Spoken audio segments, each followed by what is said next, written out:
Salut à tous, j'espère que ça va bien de votre côté. J'espère aussi que vous avez passé une bonne journée. Aujourd'hui, on est dans le psaume 32, donc je vais prier et puis on va le lire ensemble. Seigneur Dieu, je te prie de, Seigneur, bénir ce psaume, bénir cette méditation. Exprime-nous, Seigneur, ta grâce à travers ce psaume et parle à nos cœurs. Au nom de Jésus, Amen. Donc je vais lire le psaume de David Cantique. Heureux celui à qui la transgression est remise, à qui le péché est pardonné. Heureux l'homme à qui l'Éternel n'impute pas l'iniquité, et dans l'esprit duquel il n'y a point de fraude. Tant que je me suis tu, mes os se consumaient, je gémissais toute la journée. Car nuit et jour, ta main s'appesantissait sur moi. Ma vigueur n'était plus que sécheresse, comme celle de l'été. Je t'ai fait connaître mon péché, je n'ai pas caché mon iniquité. J'ai dit, j'avouerai mes transgressions à l'Éternel, et tu as effacé la peine de mon péché. Qu'ainsi tout homme pieux te prie au temps convenable. Si de grandes eaux débordent, elles ne l'atteindront nullement. Tu es un asile pour moi, tu me garantis de la détresse. Tu m'entoures de chants de délivrance. Je t'instruirai et te montrerai la voie que tu dois suivre. Je te conseillerai, j'aurai le regard sur toi. Ne soyez pas comme un cheval ou un mulet sans intelligence. On les bride avec un frein et un mors dont on les pare, afin qu'ils ne s'approchent point de toi. Beaucoup de douleurs sont la part du méchant, mais celui qui se confie en l'Éternel est environné de sa grâce. Juste, réjouissez-vous en l'Éternel et soyez dans l'allégresse. Poussez des cris de joie, vous tous qui êtes droits de cœur. Donc, David, dans ce psaume, exprime la joie connue par l'homme qui est pardonné de ses péchés devant Dieu. Il dit heureux celui à qui les transgressions est remise, à qui le péché est pardonné. Et il finit son psaume en disant juste, réjouissez-vous en l'Éternel et soyez dans l'allégresse. Poussez des cris de joie, vous tous qui êtes droits de cœur. Donc il parle de l'homme qui a été pardonné par Dieu. Ça m'amène à me poser la question et à vous poser la question, êtes-vous heureux dans le fait d'être pardonné par Dieu? Là, on parle de la joie que l'Évangile procure. Parce que David l'exprime pleinement et qui se réjouit dans le fait que Dieu lui a pardonné. Pour connaître la joie de l'Évangile, connaître la joie d'être pardonné par Dieu, il faut comprendre de quoi est-ce que Dieu nous pardonne. Et on voit comment est-ce que David l'a compris lorsqu'on voit toute la culpabilité qu'il a connue en offensant Dieu. Au verset 3, il dit « Tant que je me suis tu, mes os se consumaient.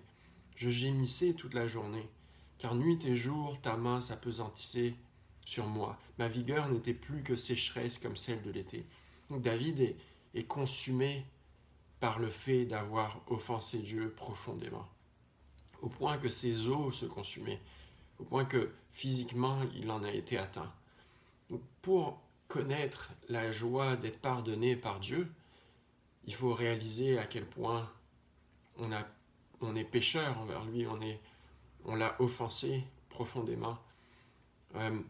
Seulement lorsqu'on réalise qu'on a offensé un Dieu tout-puissant, le Dieu qui nous a créés pour être parfaits, et que notre péché a une conséquence destructrice, qu'on peut se réjouir pleinement de la paix que Dieu nous donne en Christ dans le fait qu'il nous a pardonné.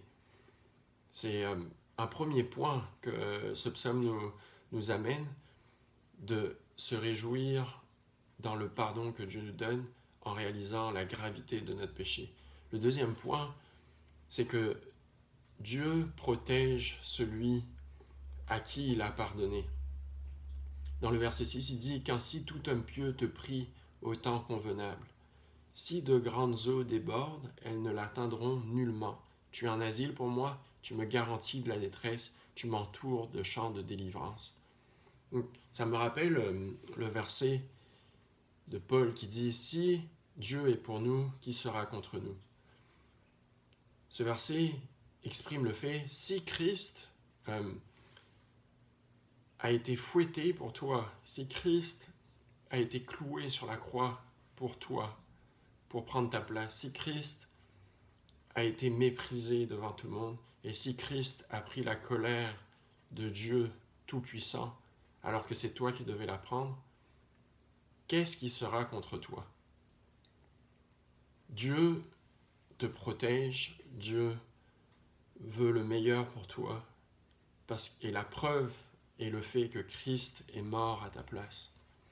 Donc, soyons encouragés par le fait que Christ, si on connaît la culpabilité que le péché nous apporte, c'est parce que le péché est destructeur dans nos vies.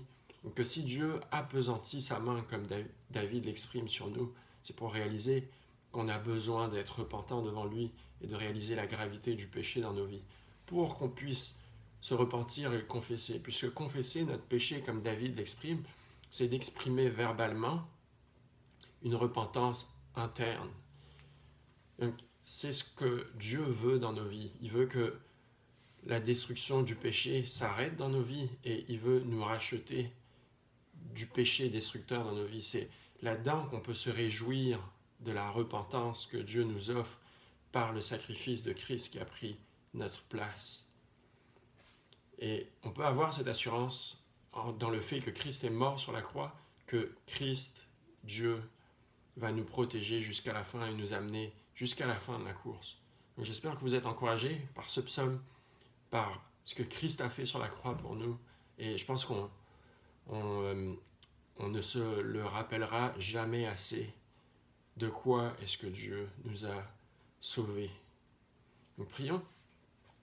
Seigneur Dieu, je te remercie pour ce psaume, pour cet encouragement que tu nous donnes à travers, Seigneur, l'affection que David a eue dans son péché et comment est-ce que, Seigneur, tu pardonnes et que tu fais grâce et dans le fait que, Seigneur, on peut être joyeux dans cette assurance que tu as donné ta vie pour nous et on te glorifie, Seigneur, pour ça. Au nom de Jésus, Amen.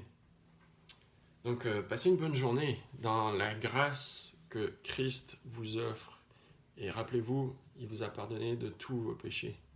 Salut!